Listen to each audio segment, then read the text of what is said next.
আব্দুলৰ কথা ক্ষতিপূৰণ নহয় দেউতাকৰ নামত। ৱেষ্ট বেংগলৰ আব্দুল কি ক'লে শুনি পাইছে, আপোনালোকে শুনিলে বহুতো ভাল লাগব তাৰ কথা। আব্দুলৰ দেউতাকৰ ক্ষতিপূৰণ নালাগে, দেউতাকৰ নামত এখন স্কুল বিচাৰে। এইটো লৈ মনত বহুতো ভাল লাগিছে, কাৰণ স্কুল এটা থাকিলে সকলোৰে বাবে ভাল।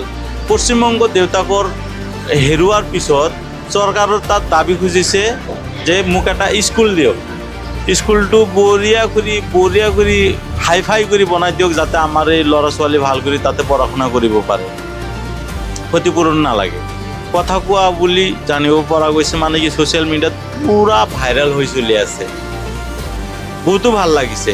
কিন্তু আব্দুলে সেই ক্ষতিপূৰণ গ্ৰহণ নকৰে, এতিয়া বৰ্তমান নকৰি কৈছে মোক কোনো ক্ষতিপূৰণ দিব নালাগে, মোৰ দেউতাকৰ নামত এখন বঢ়িয়া কৰি স্কুল বনাই দিয়ক, এইটোৱে যথেষ্ট। সেই স্কুলত আমাৰ ল'ৰা ছোৱালী যিবোৰ আছে সকলোৱে পঢ়া শুনা কৰিব, পঢ়িলে আমাৰ দেশটো উন্নতিলৈ হ'ব, এইটোৱে লাগে। আৰু কি লাগে? CGPৰ অভিবক্তা আহিছে, এনেধৰণৰ তেখেতৰ সন্মুখতে কৈছে। এতিয়া সেইটোৱে মোৰ ভাবে ডাঙৰ কথাও বুলি অৱগত কৰা হৈছে। এজন পুত্ৰই নিজৰ দেউতাকৰ স্মৃতি ধন সম্পত্তি নহয়, শিক্ষাৰ জৰিয়তে জীয়াই ৰাখক। এটা পৰিয়ালৰ দুখ হয়তো কোনো ক্ষতিপূৰণ কৰিব নোৱাৰে, কিন্তু সেই দুখৰ পৰা যদি কোনো স্কুল গঢ়ি উঠে আৰু সেই স্কুলত পঢ়া শ শ শিশুৱে শিক্ষা পোহৰৰ লাভ কৰে, তেন্তে সেই স্মৃতি বহু দিনলৈ জীয়াই থাকিব।